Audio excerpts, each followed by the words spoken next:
আসসালামু আলাইকুম সুপ্রিয় দর্শক মণ্ডলী, কেমন আছেন? ভালো না থাকলেও ভালো আছি। কাহিনীটা হলো, আজকে আমরা এসেছিলাম ঢাকা শহরে। তো ঢাকা শহরে বেড়ান ঘোরানোর জন্য আজকে চলে আসলাম নব থিয়েটারে। তো অনেক সময় নামটা হলো ভাসানী নব থিয়েটার, আরেক সময় নাম হলো বঙ্গবন্ধু নব থিয়েটার। যে নামই হোক না কেন, কাহিনীটা হচ্ছে আমরা নব থিয়েটারই যাচ্ছি। তো দয়া করে আজকে ভিডিওটি সম্পূর্ণ দেখার অনুরোধ রইল, কারণ আজকে ভিডিওটা দেখলে কিছুটা হলো বেনিফিট পাবেন। তো দেখতে থাকুন। 2004 সালের 25শে সেপ্টেম্বর ঢাকা শহরের বিজয় সরণিতে এই নব থিয়েটার অবস্থিত। মহাকাশ বিজ্ঞান বিষয়ক বিভিন্ন তারাপুঞ্জি, নক্ষত্র, গ্রহ, উপগ্রহ ইত্যাদি বাস্তবিক চিত্রের মাধ্যমে উপস্থাপিত শো এখানে দেখানো হয়। দেখতে পাচ্ছেন অনেক বড় একটি বলের মতো এটাই হচ্ছে মূলত থিয়েটার, অর্থাৎ এখানে সিনেমার মতো সকল কিছুই দেখানো হবে। আপনারা ইনশাল্লাহ দেখানোর চেষ্টা করব। তো আমরা চলে আসলাম একদম কাউন্টারের কাছে। তো এসেই জানতে পারলাম যে প্রতিজনের যাওয়ার টিকিট হচ্ছে 130 টাকা। তো দেখতেই পাচ্ছেন আমার সামনে নব থিয়েটার, আমি এই প্রথম যাচ্ছি। তো সকল অভিজ্ঞতাই দেখানোর চেষ্টা করব। তো দেখতে থাকুন। তো দর্শক বন্ধুরা, আমরা টিকিট কাটলাম। তো এখন টিকিট কাটার পরে আমরা প্রবেশ করছি। দেখতে পাচ্ছেন নব থিয়েটার এক পাশে হচ্ছে শিশুদের বিনোদন কেন্দ্রের জন্য বিভিন্ন কিছু স্লাইড রয়েছে, রাইড রয়েছে। তো আমরা এখন একটু কয়েকটা ছবি তুলবো, জীবনের প্রথম যেহেতু যাচ্ছি, কাহিনীটা বুঝতেই পারছেন। এখন কাহিনীটা হলো ছবি তোলা। আর একটা বড় কাহিনীটা হলো আমরা একদম লাস্ট শো, অর্থাৎ শেষের শোটা দেখছি। তো আশা রাখছি অনেকটা এনজয় হবে। আমরা একটু ওর ভিতরে প্রবেশ করব।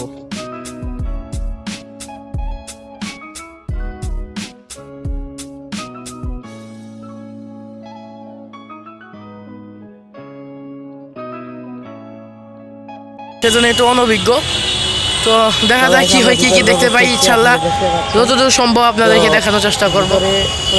মাত্রই আমরা বিভিন্ন কিছু দেখতে পাচ্ছি। এই যে গ্রহ, মানে আমাদের সৌরজগতে 8টি গ্রহ এখানে সুন্দর করে বিবরণ সহ মনে দেওয়া হয়েছে। এই যে আমরা এই যে দেখতে পাচ্ছেন, আমরা অনেক সুন্দর একটা ঘরে গেলাম, মানে আর কি অনেক বড় একটা স্পেস। আর এসেই দেখতে পাচ্ছি এখানে অনেক ধরনের গ্রহ নক্ষত্রের খুবই সুন্দর করে এখানে প্রদর্শন করা হয়েছে। তো যাই হোক, আমরা 50 টাকার টিকিট কেটে আমরা একটা 5D মুভি দেখবো। তো আপনারাও একটু দেখে আসুন কিরকম লাগে প্লিজ।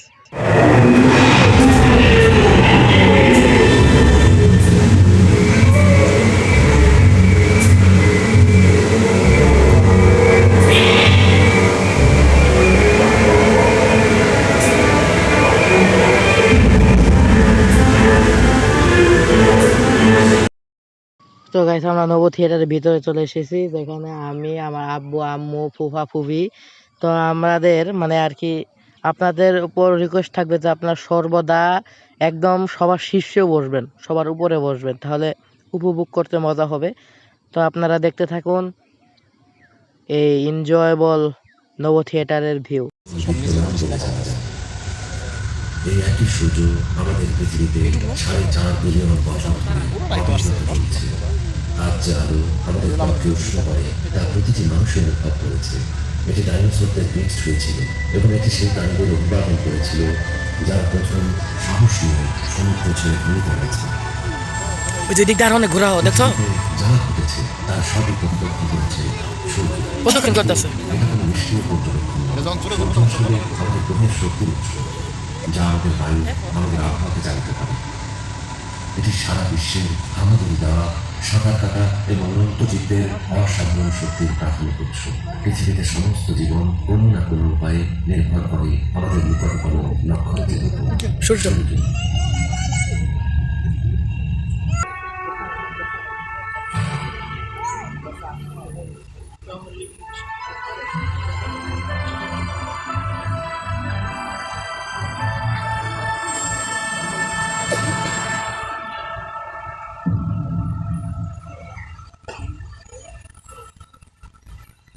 সূর্যোদয়ের সাথে সাথে এটি পৃথিবীর ভূমি এবং মহাসাগরগুলিতে আলোর উষ্ণ আলিঙ্গনে ধরে রাখে। এর উজ্জ্বল আলো গ্রহটিকে অন্ধকার থেকে উদ্ধার করে, এবং পথের মধ্যে যে পথগুলো দেখছেন সেগুলো স্যাটেলাইটেরই পথ দেখায়।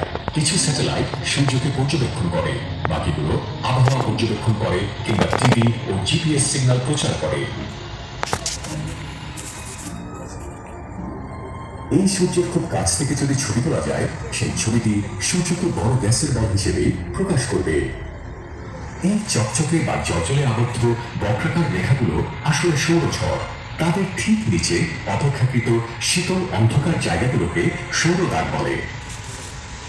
একটি রৌদ্রোজ্জ্বল দিনে ছায়া থেকে বের হলেই সূর্য যে শক্তি তৈরি করে তা আমরা বুঝতে পারি। কিন্তু এই শক্তি কিভাবে তৈরি হয়?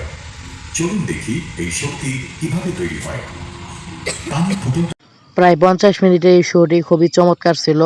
তো আপনারা অবশ্যই আসে এখানে ঘুরে যেতে পারেন। তো আজকে ভিডিও ছিল এই পর্যন্তই। ভালো লাগলে অবশ্যই লাইক, কমেন্ট এবং শেয়ার করতে ভুলবেন না। আর এরকম তথ্যবহুল, আনন্দদায়ক, মজাদার ব্লগ পেতে চ্যানেলটিকে সাবস্ক্রাইব করবেন। আসসালামু আলাইকুম গাইস।